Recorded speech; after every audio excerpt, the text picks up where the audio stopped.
Let's go ahead and take your seats.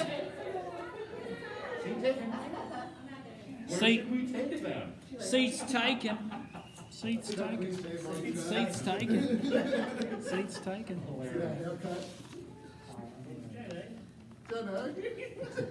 What?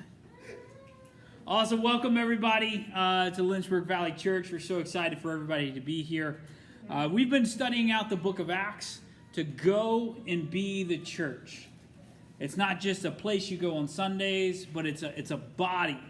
And we emphasize imitating the first century church. So go ahead and turn over to the book of Acts. We're going to be in Acts 12.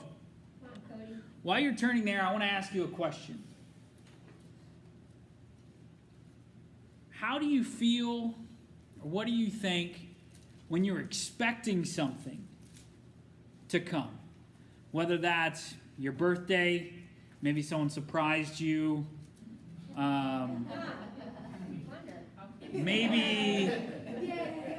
Maybe you ordered something off Amazon and it got here in 2 days.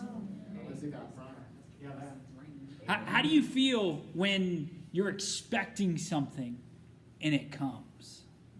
What are some feelings that you... It's not rhetorical, sorry. Joy. Happiness, joy. Relief. Shock. Yes. Is it a good thing that's coming? Yes, it's a good thing that's coming. Let's say... I should have stated that. You're right. Something good. It's not like a bill or like the rent's due. Now take that, those emotions that you're feeling, the joy, the happiness, the excitement, the shock, and it doesn't show up. I mean, like you placed the order on Amazon at 8 o'clock in the morning on Monday, and at 8 o'clock in the morning on Wednesday, it was not there. And on the little shipping thing, it says, not until 9 p.m. What are you feeling? That's disappointing. Annoyed, disappointed, frustrated. Let me talk to the manager.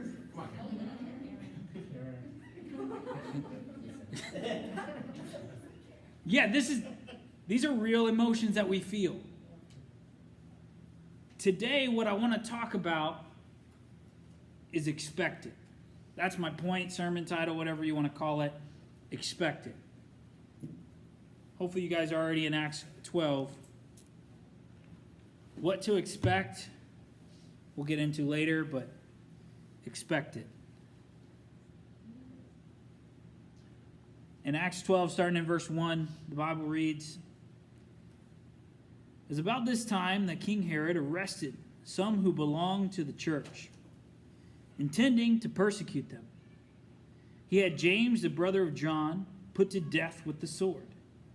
When he saw that this met with approval among the Jews, he proceeded to seize Peter also. This happened during the festival of unleavened bread.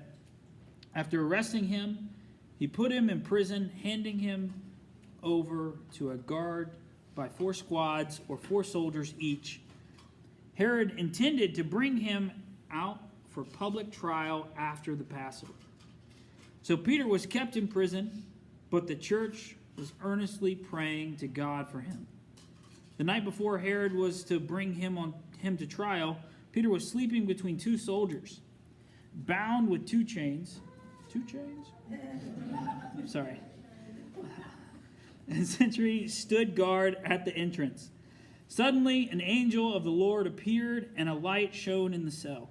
He struck Peter on the side and woke him up. "Get up," or "Quick, get up," he said, and the chains fell off Peter's wrist. The angel said to him, "Put on your clothes and sandals." And Peter did so. Wrap your cloak around you and follow me," the angel told him. Peter followed him out of the prison, but he had no idea that the angel was doing was really happening. He thought he was seeing a vision. They passed the first and second guards and came to the iron gate leading to the city. It opened for them by itself, and they went through it. When they had walked the length of one street, suddenly the angel left him. Then Peter came to him and said, "Now I know without a doubt that the Lord has sent his angel and rescued me from Herod's clutches and from everything the Jewish people were hoping would happen.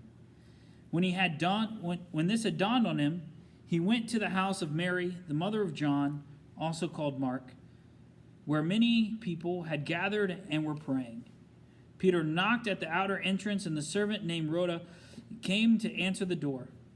When she recognized Peter's voice, she was so overjoyed, she ran back without opening it and exclaimed, "Peter is at the door." "You're out of your mind," they told her. When she kept insisting that it was so, they said, "It must be his angel." But Peter kept on knocking, and when they opened the door and saw him, they were astonished. Peter motioned with his hand for them to be quiet and described how the Lord had brought him out of prison. "Tell James and the other brothers and the sisters about this," he said, and then he left for another place. In the morning, there was no small commotion among the soldiers as to what had become of Peter. After Herod had a thorough search made for him and did not find him, he cross-examined the guards and ordered that they be executed. That's a lot of reading. But expect it. That's my point this morning. Expect it. We see here that Herod, King Herod, has now restarted the persecution of the church. There's been a time of peace since Saul converted to Christianity. There wasn't as much persecution. There wasn't as much pulling him off to jail or execution of Christians. But Herod now has the ability to start persecuting the church. Why is this? A couple chapters before, we see Peter go into the house of Cornelius and teach them about God. Cornelius was a Gentile. Cornelius was a man that maybe he was a God-fearer. It seemed like he was, but he had no lineage in the Jewish faith. So when this gets back to Jerusalem, we see even Peter having to defend himself when he gets back. There's a clear hatred. There's a clear distrust, an aggravation that this church or the way is now allowing Gentiles to be saved. Now allowing Gentiles to be grafted into the family. And we see this distrust, and you'll see it throughout the rest of the New Testament. This consistent frustration that the Jews have for the Gentiles, that they're not obeying their traditions. And we see here that the Sanhedrin, the teachers of the law, the Pharisees, disliked Jesus for exactly that. He wasn't holding to their tradition. So what happened? You can expect there's going to be persecution. And with the Jews, whether it's Herod or Pilate, you can see how much pull the Jews actually had.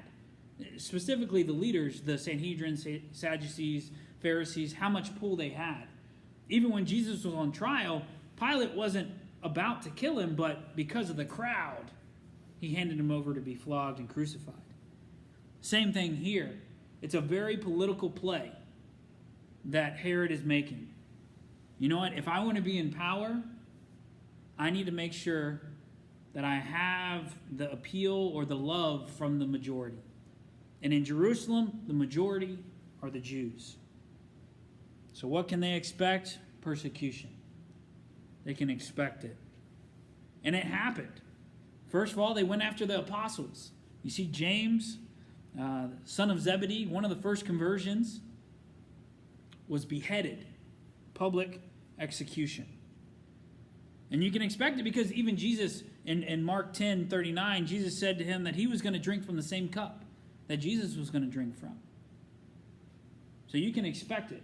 Jesus said that James was going to drink from the same cup, and he eventually did. Herod had him killed. And immediately after, let's go after another apostle, why not? They arrested Peter. They arrested him and put him in jail, put him in prison. And even Herod can expect it. There's a lot of sympathizers in Jerusalem that go towards the way or the church. So he knows something might happen. So we're gonna double up the guards. you're going to have 4 guards on you. There's going to be one for each side of you, Peter. And then there's going to be more guards at the door so that nothing fishy will happen. Nothing's going to happen. I'm expecting it. But during that time, you see the church. They're bonded together. They start praying earnestly that God does something crazy, that God does something amazing. And he delivers. God delivers. An angel comes to Peter. Peter doesn't really know what's going on. He thinks it's a hallucination or a vision. The angel has to wake him up, hit him on the side, wake up, get up quick, let's go. They go by 2 guards or 2 sets of guards, and they get to the gate, and God does something miraculous again and opens the gate without them touching it. Then they go a little further, and then the angel's gone. He's like, whoa, that just happened. And what is his first reaction, his first indication? Let's go to the body. Most likely, Mary or John Mark's mother is where their house church would have been. Because the church in Jerusalem was massive, they were broken up into house churches. So in here, he's probably going to where his house church would have been located. So he goes to Mary's house and he starts knocking. I love Luke's comedy or humor. And maybe this is specific for me, but I love reading the Bible and I start seeing the humor in it. Put yourself in Peter's position. Just got out of jail without paying bail. He's probably afraid, like maybe they're going to realize that I'm gone. Goes to his friend's house, starts knocking on the door, probably pretty quiet. Probably like, hey, open up. And he's just knocking. Not knowing anything that's going on inside. And what happens on the inside? Well, someone hears him, but just completely forgets about him. The servant comes to the door. Oh, that's Peter! That's awesome! Hey guys, Peter's at the door! I love how they pan back the scene and then they go back and he's still knocking. I love that humor, and you see Peter, he's there and he stays there. He's expecting someone to answer the door. He's expecting people to be there. We see that they expect it.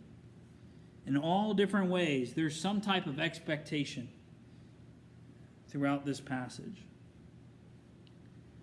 Ironically, the disciples were in that house praying for God to do something. But when they heard that their prayers were answered, they didn't believe it. Peter's at the door. That's not him. You're crazy. You're out of your mind. Did they really expect their prayer to be answered? Was there any faith in that prayer, or were they just doing it because everybody else was doing it? Were they praying earnestly? It says they were, but was there faith involved? That's right. Light bulb. Doorbell. The doorbell went off and no one answered. We see eventually they finally come to the door and they're amazed and they're astonished. Like, oh my gosh, we were just praying for something and it happened. Praise God. And then again, you see the humor, and I don't know what hand motion Peter does. Maybe he's like, I've been out here for like 10 minutes knocking on this door. I heard the servant. She screamed. Y'all knew I was here. But I'm just knocking. I didn't give up because I knew you were there. But you see, he starts telling them all that God has done. I thought it was a dream. And then I woke up and I was out on the street and I came to you guys. God's awesome. God's powerful. Thank you guys for praying for me. And it worked. Now go and tell everybody. Go tell the brothers and sisters. Go tell James. Most likely the other house churches that are in the area. Go tell them that we worship a God of great power. And you can expect it. You can expect that God is working. You can take it to the bank, except on Sundays and after 5. You can expect it. Church, there's certain certainties in this life that we can expect. We can pull a couple from this passage. We can expect persecution. Expect it. It's going to happen. If you're living a righteous life for God, you're going to ruffle feathers. Your people are not going to like what you're going to say. This world, one, is not our home. We're just a passing through. And people don't like it when you go on their lawn. Expect the persecution to come. People hated Jesus. See what happened to him. People hated the church. See what's happening to them. The apostles, all but John, were martyred for their faith. We can expect persecution. Something else you can expect is God's working behind closed doors. When I think of this, and it's not super evident, but like you see Peter come to the door and it's closed. And he might not necessarily know what's going on behind that door. Something incredible is happening. People are praying. And sometimes in my controlling nature, I want to control it. I don't want to be behind a closed door. I want to be in there working or doing something. But to know, like, God does work behind closed doors. Even when you're reaching out to people, you don't know what they're going through. You don't know what they've been through, how they're feeling. Maybe they've had a ha-ha moment and just waiting for someone to talk to them.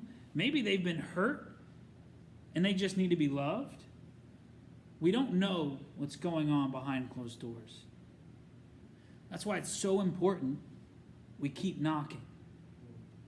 It's so important that Peter doesn't just give up and like, I'm going to go somewhere else. But we keep knocking and we allow people to know that we're there. We're there to love them. We're there to be there when they need it. You know what? When God does ring the doorbell and has the scales fall from people's eyes and be like, man, I need someone. I need someone to teach me. Or I need someone to just talk to and to be vulnerable with. That they know you're there. That they know that, you know what, they were somewhat annoying at some points, but you know what, I knew they cared about me. I knew they loved me. God's working behind closed doors. Don't stop knocking. And expect that. Expect God to be working. God's doing something. We don't know all the ins and outs of what he's doing, but God's trying to do something. I think something else we can expect is that we can expect God answering prayers. We see the disciples here, they're praying. They're praying earnestly, it says. But when God answered their prayers, they're like astonished. If they knew what they were praying was going to happen, would there be this astonishment? Would there be this amazement? Probably, yeah, because the story of what happened. But it would have probably been a little less if they were praying with faith that, you know what? I'm praying this because I know it's going to come true. Do you expect God to answer his prayers or your prayers? Do you expect God to be faithful to you? You have an inside man, someone with amazing pull that you can go and regularly talk to. When you pray, you talk to God. And sometimes that's like, oh, okay, cool. I talk to God, you talk to God, we're all talking to God. But no, Step back and think about that. Right. Yep. Yeah. You pray to the creator of the universe. Amen. You talk and have an intimate relationship with God. You are a child who God earnestly wants to hear from. And he wants to give you good gifts. He wants to answer your prayers.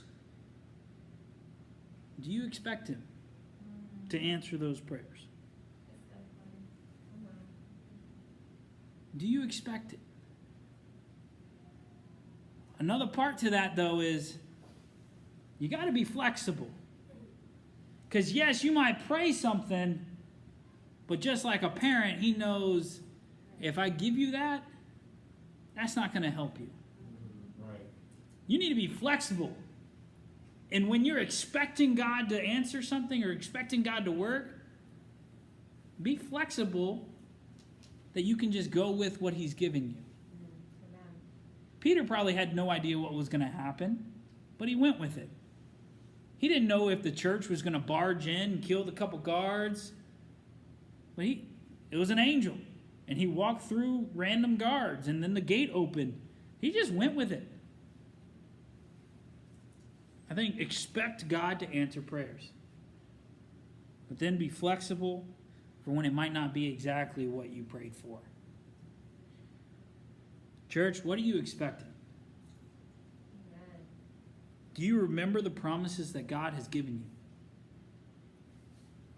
That he has the promise to prosper you. Do you remember the promises? Do you know God's promises for your life?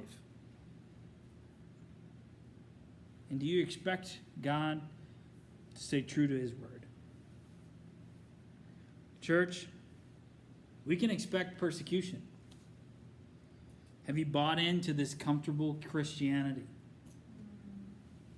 And then you're caught off guard, like, whoa, you don't like what I'm saying?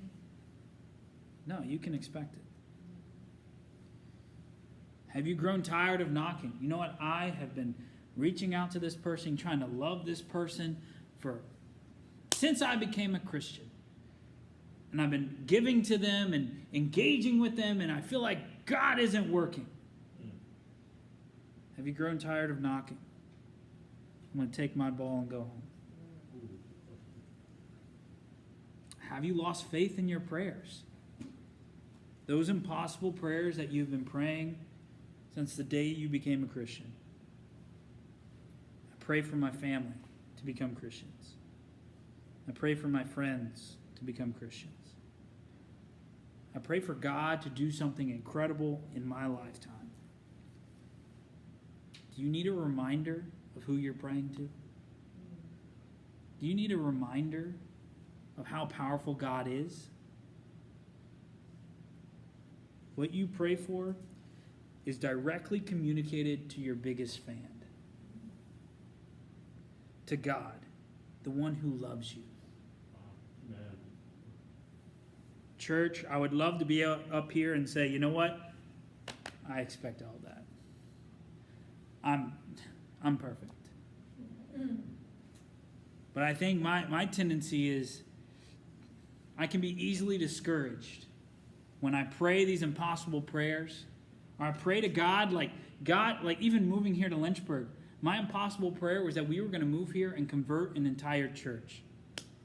That we were going to find a church that were earnest, maybe not convert, but that were earnestly living it out, love the Bible as much as we do, read the Bible as much as we do, be dedicated to what it says, not necessarily our traditions. And I was praying earnestly every day, like, God, help us to find someone here. They got plenty of them. There's 400 plus churches here in Lynchburg. I pray that at least one is living it out. And that, who knows, God can do incredible things, and that we can work together to conquer this religious city. That was my prayer moving here. Unfortunately, I can't tell you when the last time I prayed it. I can't tell you the last time that I had enough faith to pray for that. But if I know who God is, and I know what he brought me through, God can do anything. And I can expect it. I can expect God to work. Do you expect it? Do you expect God to do something incredible in your lifetime with you? It's easy to think, oh, well, this person over here, they're going to go do something incredible. They're so faithful. I'm talking about you. Do you expect it? Do you expect God to do something incredible with you? The cool thing is, God expected us to fall short. Maybe that's not cool, but it is faith building. Like, God knew, hey, you're going to screw up. God knew, like, hey, you have limitations. He expected it. He expected mankind to screw up. And he had a plan for it. Yes, you're going to screw up, but I'm going to send my son. I expect you, I hope that you follow him. But you know what I expect? You're going to reject him. But in that rejection, I'm going to set men free from their sin. In that rejection, I'm going to bring glory to my name. I'm going to show you the single greatest act of love that you will ever see. The greatest act of mercy that you will ever be a part of. And I'll use that love to motivate and stabilize a movement that would go on to change the entire world. That's the God who we serve. Nothing's off limits for you. He is willing to do absolutely anything possible so that you have a relationship with him. You can expect it. You can expect God to do whatever it takes because he loves you.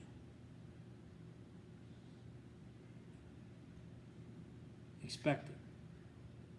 I think even as we think about taking communion, I think when I look at my own heart and I look at who I am as a person and I try to take a sober look at myself, I see all the ways that I fall short.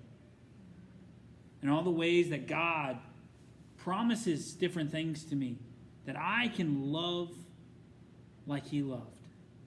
That I can know his promises and his word. I can dig deep in the Bible and actually learn about who God is. And I can imitate what he's doing. Guys, as we take communion, I want us to all take a sober look and think, do I expect what God expects? And do I have that joy when it happens? Am I fired up when God answers a prayer? Or have I had to stop praying certain prayers because I've been discouraged by it? We're going to go ahead and sing a song. Not me. Or I'll sing out there. We're going to sing a song and then we'll take communion together and then we'll have one final song.